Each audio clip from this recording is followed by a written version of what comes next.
Hannah and Cailin, back again with the Double Talk. I'm Hannah. And I'm Cailin. In the summer of 2013, comedian Taylor Williamson was awarded runner-up on Season 8 of America's Got Talent, becoming the self-described second most talented person in America. Now, the comedian is adjusting to life on stage again after a long time spent under the radar during the pandemic.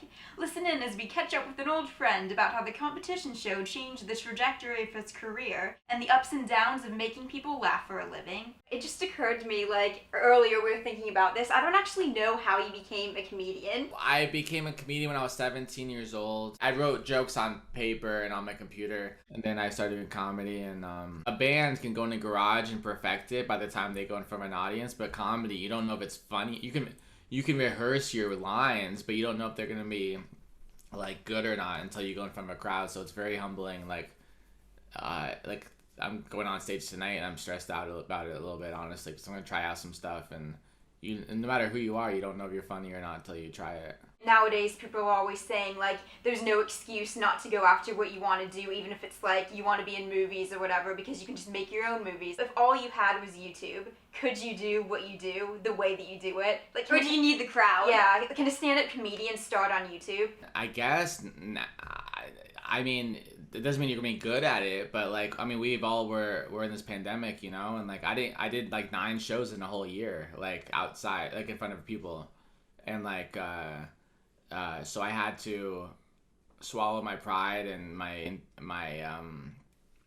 snootiness about Zoom comedy and all this stuff that I just don't. It's not stand-up comedy, but stand-up comedy is a different.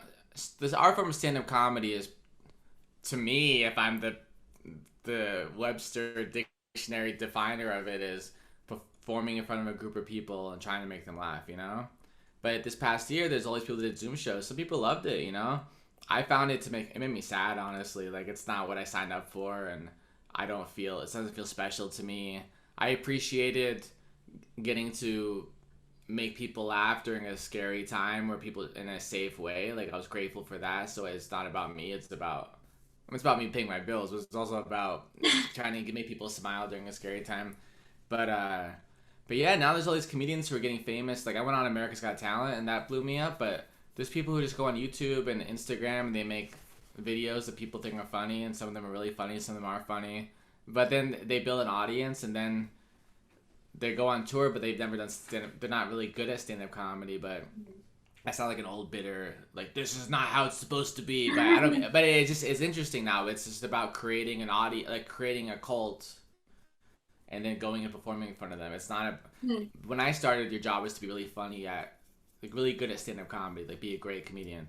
But now it seems the job, I sound like such an old, bitter comedian, but the job now is to build a following and then sell tickets and then just do whatever you want in front of them for an hour. You know what I mean? You have to be a hybrid, because it's almost you have to be a social media person first, no matter what you do. Do you feel that is something that's changed the way that your career was? Say you were to start now? I do think I actually have a bad attitude about this stuff, because it's when Twitter came out, I loved it. I was so excited, because when Twitter first started, it was just about jokes. Everyone just wrote one-liner jokes. Mm-hmm. It wasn't about politics. It wasn't about speaking out for things, which is a wonderful thing to do, but it was just about jokes and being funny. I remember talking to an old man comedian, and he was like, what do I have to do to tweet? I'm like, no, it's fun. But that's how young people talk to me about TikTok. Oh, it's fun. I'm just like, what the hell? This is not...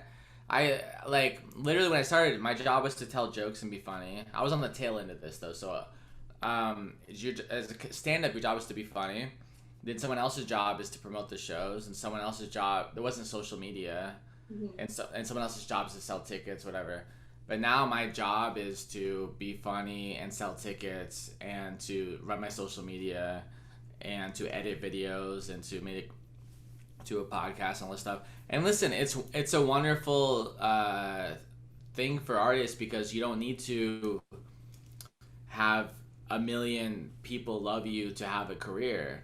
You can have 1,000 people love you and have a great career. If you have a Patreon and 1,000 people are into you and they pay $5 a month, what is that, $1 million a month? I'm bad at math. I don't know. It's really interesting. It's cool, and I need to do a better job leaning into this world that we're in, and because it's really wonderful, honestly. Like, yeah, it is true. Anyone can do anything, and there's no more trying to be Jim Carrey or Adam Sandler or Robin Williams like when I started. Now it's just about create your own thing and create your following and see who catches on, and trying to be on TV and all this stuff that was a big deal to me.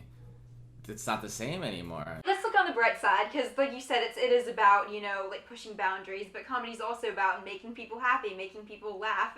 So, Taylor, what keeps you going? Like, especially, like you said, through the last year, when you weren't able to work through the pandemic, why do you continue to choose to be a comedian?